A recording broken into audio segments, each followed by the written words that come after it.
Scene 4. Early the next morning in Ichabod's bedroom, Ichabod's eyes pop open from the cacophony of ringing bells and screams heard outside his house. He sits up in his bed and turns to the open bedroom window. You there! The horseman's killed again, he has. Sweet iron Christ, tell me, ma'am, who's the newest victim of this demon? Why, it's none other than Pastor von Vonington.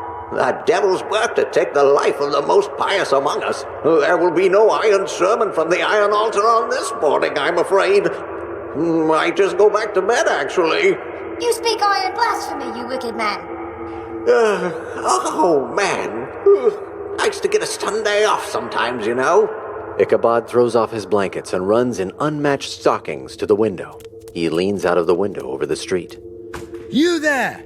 What is it? Yeah, what are you on about? I believe he was talking to me, sir. I don't know about that. I often respond to people shouting like, "Hey, you there!" I'm often just a you to people. I mean, you did it to me right at the beginning of the scene. Quite right. Were you shouting at me or at her? I just want to clear that up. Neither. It doesn't matter who you're shouting at. You must tell me what has happened to Pastor von Vonington during the night. He just did it again. You must tell me. That won't do it all. I got a grisly murder scene to get gawking at, and you gotta sleep in with no church service to go to. Even if he's only asking for one of us, the term you is singular in our parlance and does so imply that only one of us should stay and explain to this needy asshole what's been going on. I most heartily agree, sir. You in the window. I'm afraid we're going to have to insist that you clarify which one of us you'd like to fill you in on the macabre details of the horseman's freshest homicide. Oh, bloody hell.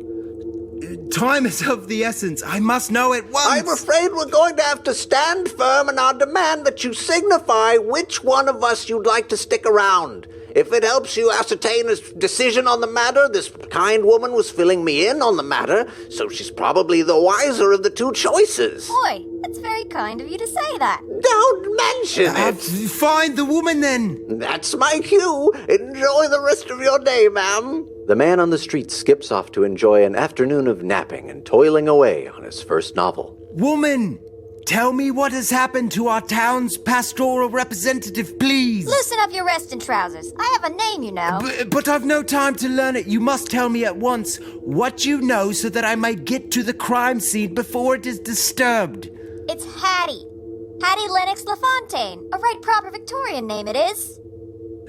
And it's a pleasure to make your acquaintance. Now, please, I must know. If you got time to interrupt what was a pleasant street dialogue about our fine pastor's untimely knob chopping, then you got time to greet me by name before we get down to the truth, ain't you? Of all the pedantic street harlequins in Sleepy Hollow, I got the only proper one. I heard that!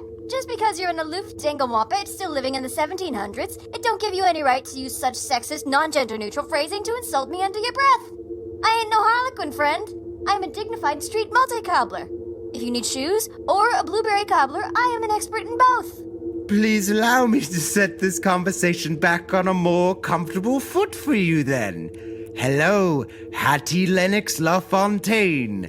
My name is Ichabod Crane, and it is most delightful to make your acquaintance this fine morning.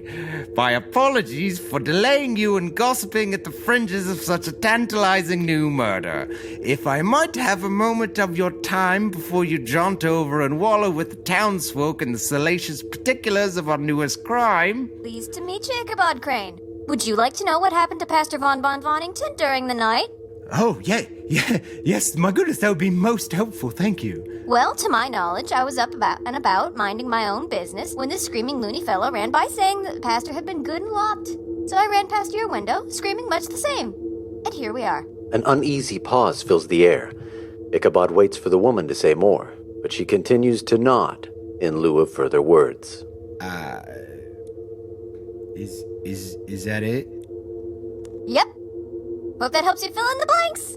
Now I must be off to whisper among the grieving folk of Sleepy Hollow. Toodles, Ichabod Crane. The woman runs off. Ichabod turns from the window in a huff. Stay calm, Crane, stay calm, Crane. You must hurry off to the scene of the murder and not wallow in your festering contempt, which is mighty. Be the hero of the story, not the villain, or the comic relief, or the secondary love interest, or the primary love interest's callous previous romantic entanglement, or a friend's side character. Because using our knowledge of literary story construction, We know that all of these characters will be killed off in spectacular fashion in the second half of our story, leading to the climax. Ichabod rushes over to his armoire, grabbing ill-matching earth tones and tossing them hastily over his immodest sleeping attire. He grabs his knee-length leather trench coat, even though it's 68 degrees outside, slipping it on as he runs out the door.